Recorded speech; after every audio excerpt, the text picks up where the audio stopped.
Welcome to Mount Vernon in Alexandria, Virginia, the home of President George Washington. I am Edward Softwater with A&N News on today, December 13th, 1793. We are awaiting the appearance of the President who has invited us here today to help him solve the problem that slavery is personally for him. Welcome, please, Mr. President. Hello, a pleasure to meet you, sir. Mr. Rincewater. Soft water, actually. Well, I have my sword, which I need to have polished for delegates from Congress. I was wondering if you could give this to Will. Okay. Spit shine, please. Well, what do you think of the painting? It's very nice. It's the 34th wedding anniversary for Martha. A surprise. So you're giving your wife this large, grand portrait of yourself for her anniversary gift. Yes. A surprise. A surprise indeed. Now, would you mind if we would sit down and talk for a little while? I'll be glad to. Now, I understand you want us to help you reduce your workforce. Could you show us what that looks like? Oh, yes. I brought a copy here for you and one for me to follow along. Thank you. Now, let's see. It looks like you have 5 different farms with a total of 316 slaves, 40 of which are borrowed, and 2 indentured servants. Let's go over this list a little, shall we? I'd be glad to. Let's see.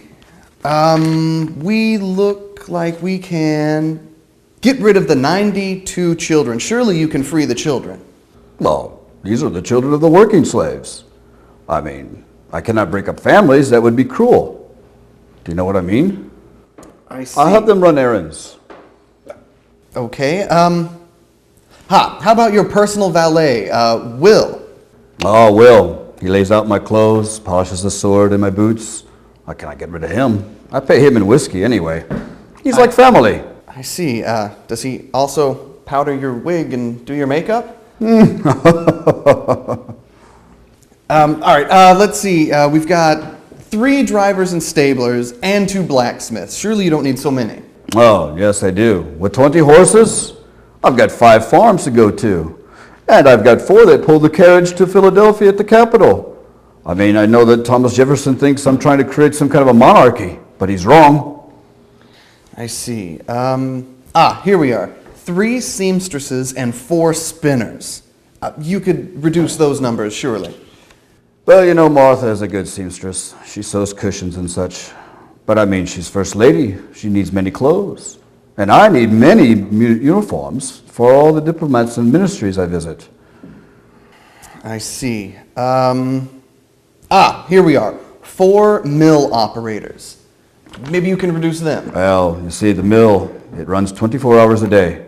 And there's things constantly breaking down. And someone always getting hurt, having accidents and so forth.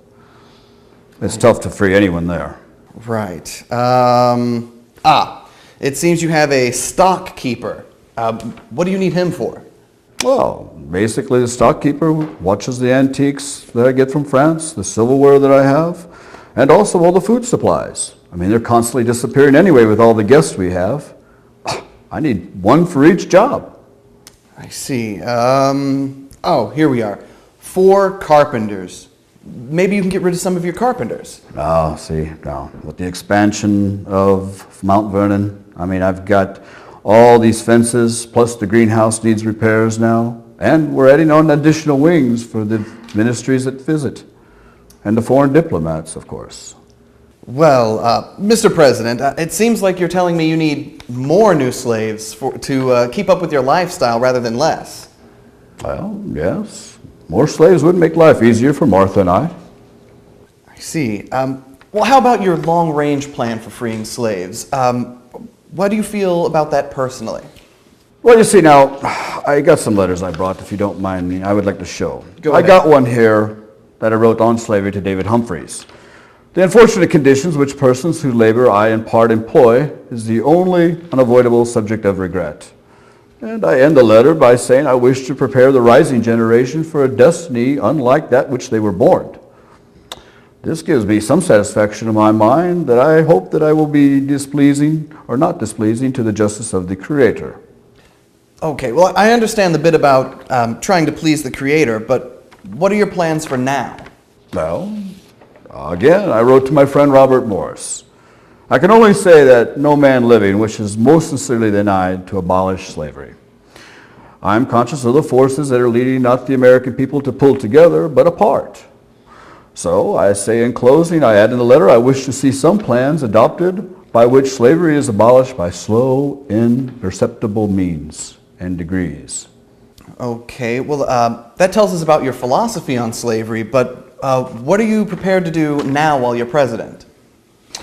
Well, I wrote to Arthur Young, an English agricultural reformer, just yesterday, the 12th, 1793. I labeled this private, of course, on the subject of which certain liberation of certain species of property.